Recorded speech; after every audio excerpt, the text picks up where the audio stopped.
Hello दोस्तों, I am Deepi. आप सभी फ्यूचर प्रोफेसर्स का अपने चैनल में हार्दिक स्वागत करती हूँ। आपके अपने ज्ञान अड्डा हिस्ट्री में आपका हार्दिक स्वागत है। मेरे जो नोट्स रहेंगे वो फ्री रहेंगे हमेशा, और पेपर 2 और पेपर 1 की फ्री क्लासेस रहेगी।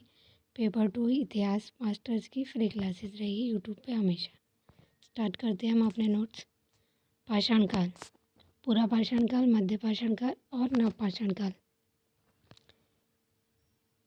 पुरातत्व जनक किसे कहा जाता है? अलेक्जेंडर कनिंघम को कहा जाता है।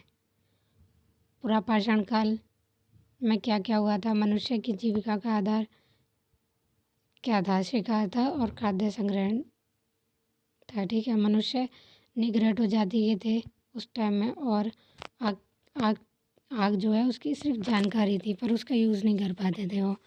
ठीक है, अगले पे आते हैं होमो सेपियंस।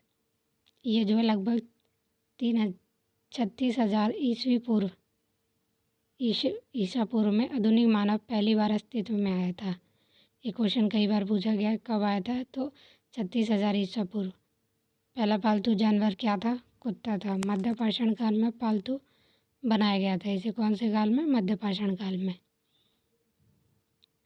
आग का प्रयोग नव पाषाण काल में हुआ था, और नव पाषाण काल से मानव ने कृषि कार्य प्रारंभ किया था, जिससे उसमें स्थायी निवास की पद्धति विकसित हुई थी कि वो एक जगह रहेगा, क्योंकि खेती करनी पड़ेगी तो आपको एक जगह पर टिक के रहना पड़ेगा, इसलिए। उसके बाद आता है कृषि का पहला साक्ष्य कहाँ से मिलता है? मेहरगढ़ से। ये याद रख लेना, की पॉइंट्स है ये। इम्पॉर्टेंट सारे इम्पॉर्टेंट लिया है इसमें मैंने, कुछ भी फालतू नहीं लिया है। लाइक कीजिए, अगर पसंद आए तो सब्सक्राइब कीजिए ताकि मेरे को मोटिवेशन मिले आगे वीडियो बनाने के लिए। औजारों में प्रयुक्त की जाने वाली पहली धातु क्या थी? तांबा थी। ठीक है, पहिए का आविष्कार कब हुआ था? नवपाषाण काल में हुआ था। मानव द्वारा सबसे पहले प्रयुक्त कौन कौन सी अनाज था? अनाज जो था वो जौ था। सबसे पहले मानव ने जो अनाज का यूज़ किया वो जौ था। ठीक है, उसके बाद आते हैं अगले पे। तब ताम्रपाषाणिक काल, जिस काल में मनुष्य ने पत्थर एवं तांबे के औजारों का साथ साथ प्रयोग किया, उस काल को ताम्रपाषाणिक काल कहते हैं।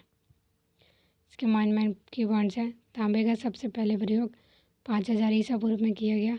लोग ग्रामीण समुदाय में रहते थे उस टाइम। ठीक है, मालवा ताम्रपाषाण संस्कृति की विशेषता है इसके मृदभांड थे। ये भी क्वेश्चन पूछा जाता है। ठीक है, मृदभांड थे इसके। प्रमुख स्थल कौन से हैं? जौरवे, नेवशा, दैमाबाद, चंदेली, सोनगांव एवं इनामगांव आदि। ये सारे इम्पोर्टेंट की पॉइंट्स हैं, ये आते हैं एग्ज़ाम में। इस संस्कृति का काल 2100 से 1500 ईसा पूर्व के बीच रखा गया। ठीक है, फसल कौन कौन सी थी इसमें? इस काल में लोग गेहूँ, दाल की खेती करते थे। इनामगाम जो है अगला पॉइंट था। इनामगाम ताम्रपाषाण युग की एक बड़ी बस्ती थी। यह बस्ती किलाबंद और खाई में घिरी हुई थी, मतलब खाई से घिरी हुई थी जो बस्ती थी उस टाइम। ताम्रपाषाण के लोग वस्त्र निर्माण से सुपरिचित थे। कुंभकार भी थे इसमें।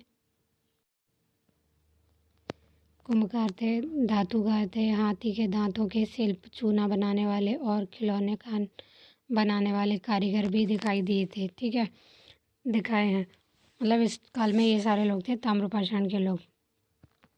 उसके बाद आता है यहाँ की धार्मिक स्थिति कैसी थी। ताम्रपाषाण काल के लोग मातृ देवी की पूजा करते थे, और जो था इनका वृषभ धार्मिक संप्रदाय का प्रतीक था। ठीक है, हड़प्पा के कुछ स्थल जैसे कि राजस्थान के कालीबंगन, हरियाणा के बनावली स्पष्टतः ताम्रपाषाणिक है। सिंधु प्रांत के कोटदीजी भी ताम्रपाषाणिक अवस्था के हैं। ये सारे इम्पोर्टेंट ही आते हैं, याद कर लेना इनको। विद्वानों ने माना कि जो ताम्रपाषाणिक बस्तियाँ थी वो कैसे लुप्त हो गई। उन्होंने ज़्यादातर मत जो है कि वर्षा हुई होगी ज़्यादा, इसलिए माना जाता है कि ताम्रपाषाणिक बस्तियाँ लुप्त हो गई हैं। अगला आता है ताम्रपाषाण अवस्था का महत्व। ताम्रपाषाण समुदाय चाकों पर बने काले व लाल मृदभांडों का प्रयोग करते थे। ये क्वेश्चन है, कैसे रंग के मृदुभांडों का प्रयोग करते थे? काले व लाल। याद रखना है इसको।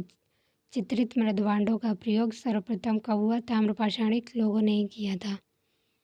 सर्वप्रथम ताम्रपाषाण के लोगों ने ही प्रायद्वीपीय भारत में बड़े बड़े गांव बसाए थे। ताम्रपाषाण स्थलों से हल और फावड़ा भी पाया गया है। क्या पाया गया? हल और फावड़ा पाया गया है। सबसे बड़ी ताम्र निधि मध्य प्रदेश के घुंघोरिया से प्राप्त हुई है।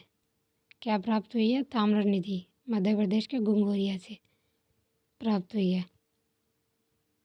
इसमें 424 तांबे के औजार एवं हथियार 424 तांबे के औजार हैं और हथियार जो हैं हथियार मिले हैं तथा 102 चांदी के पतले पत्थर हैं। ठीक है। अगर ये नोट्स आपको पसंद आए तो लाइक एंड सब्सक्राइब ज़रूर करें ताकि मुझे मोटिवेशन मिले और मैं अपने नोट्स आप लोगों के साथ शेयर कर पाऊँ। Thank you so much. ज्ञान अड्डा हिस्ट्री।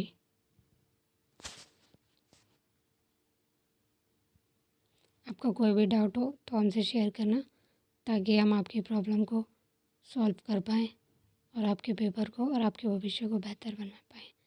धन्यवाद।